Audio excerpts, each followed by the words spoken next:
¿Ustedes conocen historietas colombianas que en sus relatos integren investigaciones académicas? Pues el libro del que les voy a hablar hoy adapta a la historieta diferentes investigaciones realizadas en 8 lugares de Colombia. Lo más interesante de este libro en cuanto a proceso creativo es que solamente tiene un guionista para todos los capítulos. Esto permite que podamos apreciar los diferentes aportes que realizaron los dibujantes a cada relato. Sí, las dibujantes, que nuestro trabajo es bastante importante para la calidad de la obra final. Mi nombre es Paula, hago parte del colectivo Leche y hoy voy a hablarles sobre el libro Recetario de Sabores Lejanos.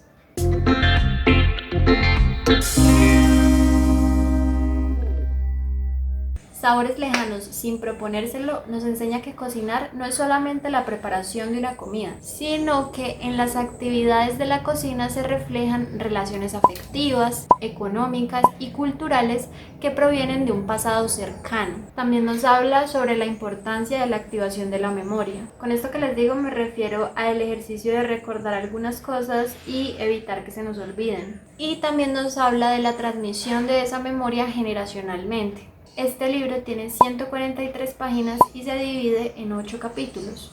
Cada capítulo se distingue por un color y cuenta un relato de lugares tan distantes como Sucre, sur de Bolívar, Quindío, Chocó, Cundinamarca, Putumayo y las sabanas inundables del Casanare. El libro es una compilación de productos de investigaciones etnográficas, como la realizada por el antropólogo y geógrafo Alejandro Camargo, que se ve reflejado en el relato de La viuda de Boca Chico. Pablo Guerra fue el editor, hizo todos los guiones y además fue el mediador entre académicos y dibujantes. Esa tarea de ser mediador no es sencilla. De hecho, muchos académicos ven la historieta como un género menor, como cartillas de divulgación.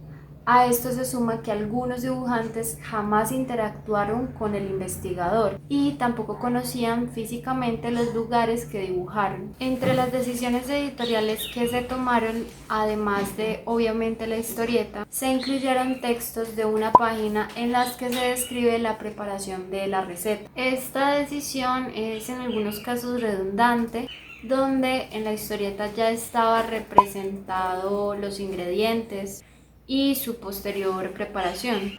Bueno, algo que tienen en común varios relatos es que finalizan de la misma manera en la que iniciaron, como por ejemplo en las historias dibujadas por Camilo Aguirre, Carolina Pineda, Henry Díaz y Gusanillo de Tierra. En estos casos, los personajes hacen un recorrido que se convierte en un circuito, pero al regresar no son los mismos que cuando comenzaron. Y pues en los otros capítulos los relatos comienzan situando al lector con un mapa. Estos capítulos los dibujaron Cindy Elefante, Camilo Vieco, Eduard Muñoz. Esta estrategia es importante porque nos hace caer en cuenta de lo poco que conocemos de nuestra propia geografía. Momento. ¿Ven algo raro en este mapa? Sí, está al revés. Perú está en Ecuador y Ecuador está en Perú. Es un detalle que, aunque parece simple, debió ser detectado antes de la impresión. Bueno, algo que ya les mencioné antes es que lo que distingue los relatos es el color y también que se emplea indiscriminadamente. Cada autor decide cómo le parece mejor su implementación. Por lo menos vemos que el color está en la comida o en los flashbacks, o en el caso dibujado por Gusanillo de Tierra vemos que el color está en las onomatopeyas. Pienso que el color no debe ser una cuestión menor, y menos cuando solamente se emplea uno. Ahora se me viene a la cabeza lo que dijo el historietista argentino Juan Sáenz Valiente cuando le pidieron ponerle color a la sudestada. Sáenz dice que el color debe tener un impacto narrativo y que la sudestada se había pensado desde un inicio sin color, y que le pidieran ponerle color era como pedirle que decorara la historieta. Él habla de la película de Vértigo de Hitchcock, donde el color debe ser un elemento que cohesiona, así como potencia las distintas escenas. Tal vez se sienten un poquito abrumados con el montón de autores que les he mencionado en este video, pero es que el recetario de Sabores Lejanos tiene un montón de personas que trabajaron ahí. 11 investigadores, 8 dibujantes y un guionista. Bueno, y eso es un detalle súper interesante porque los relatos se comportan distintos sin importar que tengan el mismo guionista. Quiero que veamos ahora un poco del proceso creativo del recetario para que se den cuenta de las libertades que tuvieron los dibujantes cuando se enfrentaron al guión. Lo que vemos aquí es el guión, el storyboard y el dibujo final del capítulo Agua Café, donde Carolina Pineda fue la dibujante. Carolina decidió mostrar cómo una mujer se quita la red del pelo en dos acciones que se encuentran dentro de una misma viñeta. Personalmente, en la primera lectura que hice, no pensé que esta mujer fuese la misma, pensaba que eran dos personas diferentes. Y creo que es porque al ponerla en la misma viñeta con diferentes encuadres, de pronto la transición resulta un poco confusa.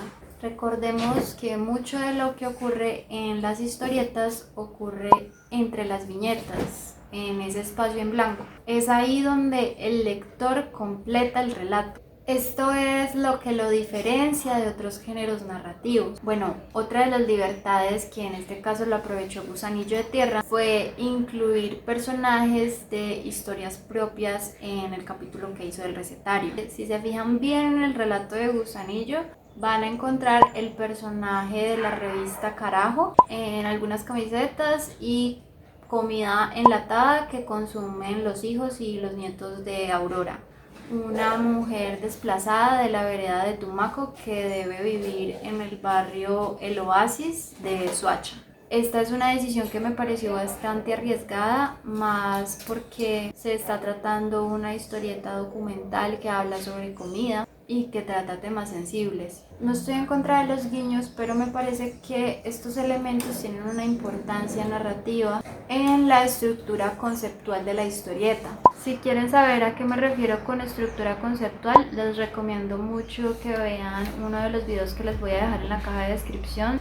Ahora, ya que vieron las libertades que hubo, quiero mostrarles cómo Henry Díaz usó su libertad para hacer el relato Mote de Palmito de una manera impecable, clara y emotiva. Henry no hace lo que la mayoría, que es usar cartelas largas donde se resumen hechos. Tampoco usa páginas para contar la receta y tampoco muestra unos diálogos que se ven mediados por relaciones verticales donde se apunta al entrevistado con una cámara o una grabadora. Henry maneja un ritmo de baja tensión donde se cuenta la tristeza y el miedo de un pueblo abandonado, azotado por la violencia, por el desplazamiento, y todo esto sin usar una sola cartela. Lo que sí usa Henry Díaz son páginas hirientes que generan un impacto dramático. El relato se pudo hacer de otra forma, por ejemplo, se pudo resumir con una cartela: los paramilitares nos sacaron del pueblo a bala, o a mi hermana lo mataron los paramilitares, o recuerdo el mote de Palmito que lo hacíamos así y así. Pero no, Henry muestra el conflicto con la inapetencia del presente, la arquitectura deshecha del pasado, con murales pintados, con las huellas de las botas de los asesinos que desfilan por las calles con fusiles. También vemos los recorridos de los desplazados, con costales al hombro, la ropa sucia, mirando hacia atrás pero también hacia adelante. Los personajes son completamente distinguibles, desde su apariencia hasta su carácter, y mantienen una conversación natural, fluida y espontánea. El capítulo dibujado por Henry te pone a pensar, imaginar y sentir. Esto es algo que no siempre sucede y me parece una gran enseñanza para quienes estamos interesados en hacer historietas. Para terminar, les recomiendo el recetario de Sabores Lejanos a las personas interesadas en los procesos que integran tanto la historieta como esta parte académica. También a los que les guste cocinar y quieran saber más sobre recetas lejanas. Si les gustó este video y este tipo de contenido, pueden suscribirse y darle like. Adiós.